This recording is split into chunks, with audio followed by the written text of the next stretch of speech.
Merhabalar, kanalıma, videoma hoş geldiniz. Evet, bugün bu gördüğümüz kumaşla yarım daire kiloş etek keseceğiz, dikeceğiz. Kiloş eteğimizin belini lastikli yapacağız arkadaşlar. O yüzden kiloşta kalça ölçüsünü hesaplayacağız. Kiloş etek nasıl oluyordu bir hatırlayalım. Belimizi pi sayısına 3.14'e bölüyorduk. Kemerli ve lastikli eteklerde. Şimdi biz kemerli ve fermuarlı eteklerde biz lastikli yapacağımız için eteğimizi kalçayla işlem yapacağız. Kalçamız 110 santim bizim kalçamız. 110 bölü 3.14 pi sayısına bölüyorum ve 35 çıkıyor arkadaşlar. Bundan 2 santim de eksiltiyoruz. Eksi 2 yapıyoruz. Evet, şurası merkez bir noktamız. Yarım daire kiloş eteğimiz için. Şu kenarı saymıyoruz. Burası bozuk çünkü. Burası bir merkez noktamız. Merkez noktasından aşağıya bulmuş olduğum ölçü 33'ü işaretliyorum. Merkezden yine 33'te buradan işaretliyorum.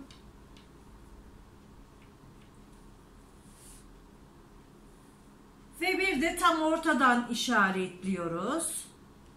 Ve merkezden mezromuzu gezdirerek şöyle 33 santimimizi işaretliyoruz arkadaşlar. Bakın 33.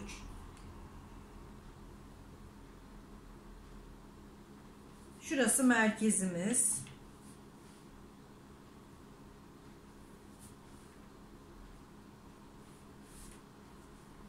Bu şekilde belimizin yerini buluyoruz kiloş eteklerde. Şöyle. Eteğimin kumaşı dantelli, çiçekli desenli bir kumaş. Eteğimin içine astar keseceğim. Astar olacak mutlaka. Evet arkadaşlar, şimdi eteğimizin bel yerini belirledik. Kalçamıza göre çalışıyoruz çünkü lastikli yapacağız.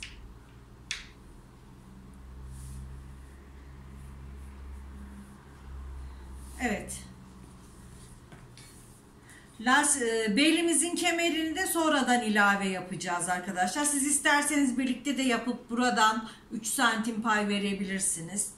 Hatta şöyle yapalım. Ben de 4 santim pay vererek eteğimin kendinden katlayalım lastiğini. Şöyle 4 santim işaretliyorum. Kendisinden katlayalım.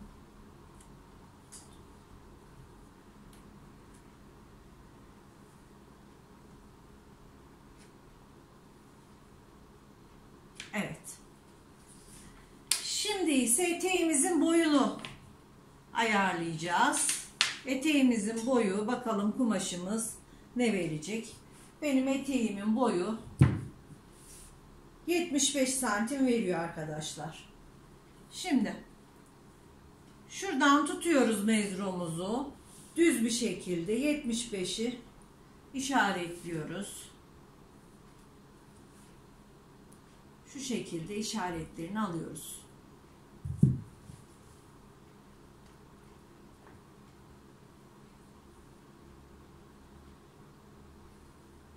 ...75.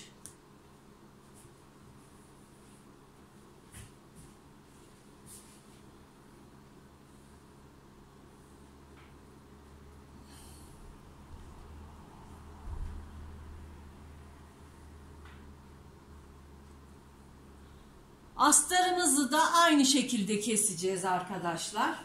Ben buna penye astar kullanacağım. Penye astarımı aynı şekilde keseceğim. Şimdi önce belimizi bir keselim buradan.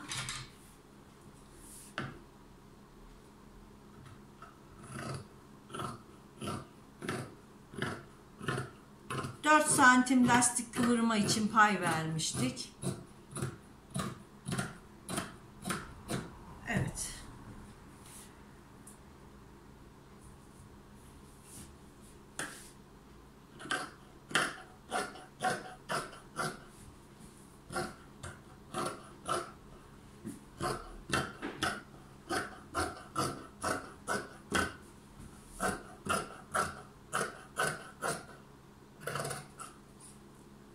Evet arkadaşlar, gördüğünüz gibi oraları çizemedik. Şimdi pratik bir şekilde şöyle katlıyoruz. Kendimize doğru çekiyoruz.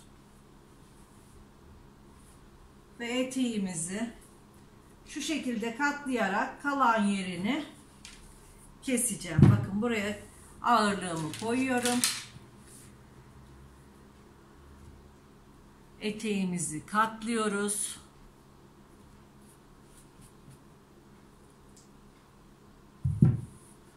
Bu şekilde.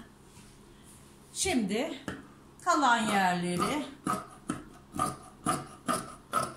keserek tamamlıyorum.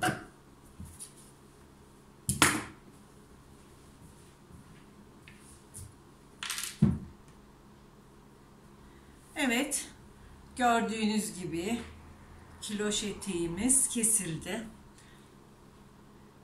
Şimdi aynı şekilde eteğimi katlayacağım. Astarımı da aynı şekilde keseceğim arkadaşlar.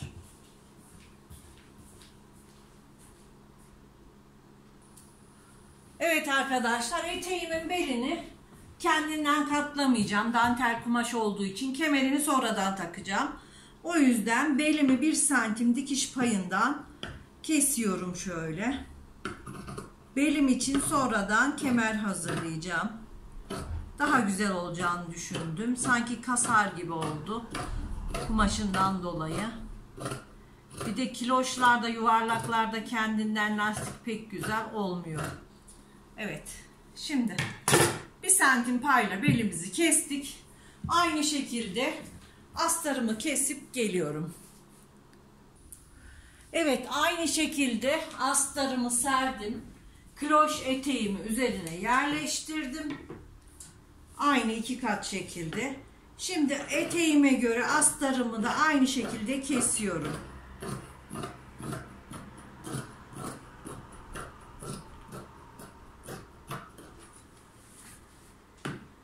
Eteğimizin şu kenarındaki pis dikişi de alalım. Kumaş kenarını kesip atıyoruz.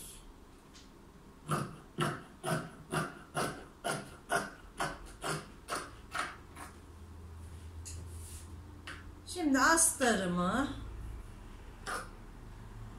eteğime göre kesiyorum. Daha sonradan boyunu 1-2 santim kısaltacağım. Eteğimin altından gözükmesini istemiyorum astarımın.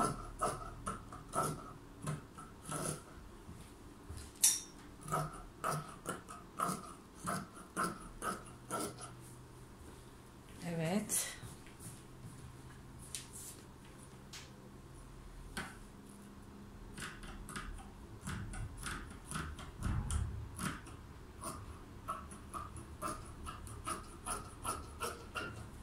Astarımın kesimini tamamladım arkadaşlar. Eteğimle birebir aynı yaptım. Gördüğünüz gibi kestik. Şimdi eteğimizin beline göre ölçeceğiz ve takacağımız lastikli kemeri keseceğiz. Şöyle ölçtüm. Lastiği 3 santimlik lastik takacağım. Kemer içinde 3, 6, 8 santim eninde kumaşımı kesip hazırlayacağım arkadaşlar. Makine başında dikerken görüşmek üzere.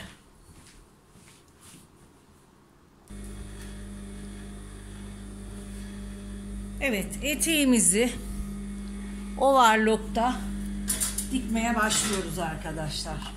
Öncelikle astarımın yanını kapatıyorum. Bakın. Lastikli olacağı için astarımı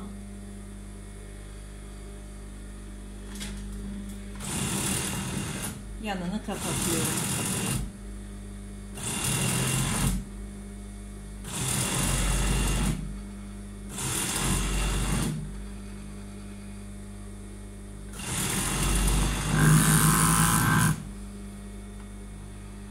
Şimdi dantelimin yanını kapatacağım.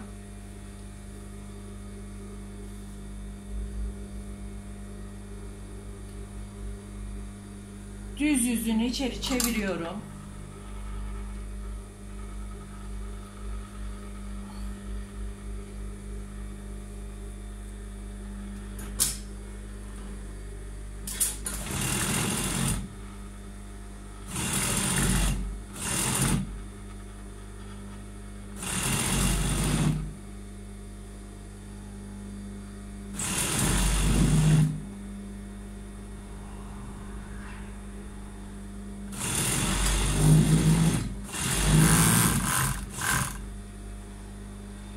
Eteğimin yanını kapattıktan sonra hemen etek ucuna overlock'umu çekiyorum.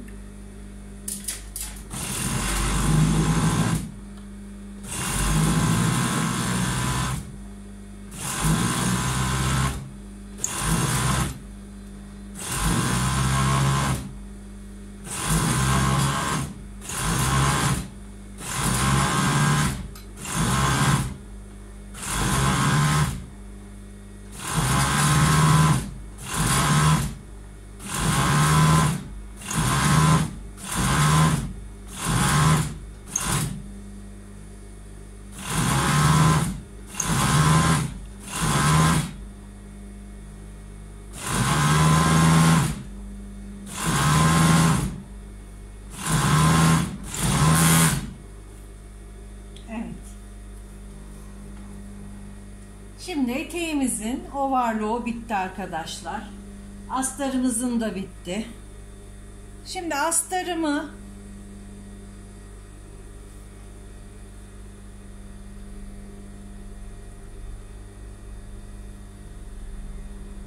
alıyorum. Eteğimin içine yerleştiriyorum. Dikişini dikişine getirerek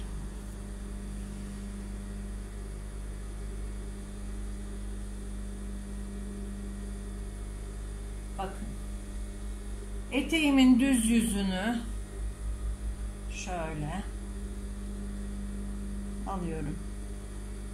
Dikişi dikişe getirerek belden birleştireceğim arkadaşlar. Çünkü kemerimizi sonradan takacağımız için astar ve eteği birleştiriyorum.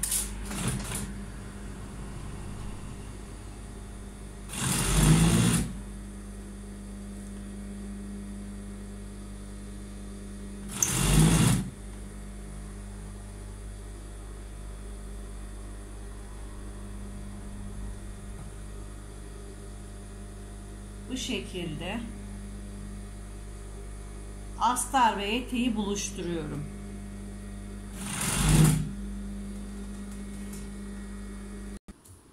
Evet arkadaşlar, eteğim için gördüğünüz gibi böyle bir kemer hazırladım. Ve eteğimin beline tam ortalıyorum, şuradan bir çıt atıyorum. Bir tarafta dikişimiz var. Diğer tarafta çıt atıyorum ve bu kemeri dikişi dikişine getirerek, şimdi dikişi bulalım önce. Evet, dikişini belimin dikişine getirerek buradan böyle eteğimin komple beline geçireceğim arkadaşlar. Daha sonra eteğimin altını şu şekilde kıvıracağım. Ve eteğimin bitmiş haliyle geleceğim arkadaşlar.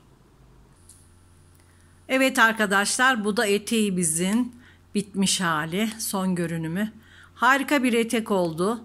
Siz de bu şekilde bu teknikleri kullanarak kiloş eteklerinizi gayet güzel bir şekilde dikebilirsiniz arkadaşlar.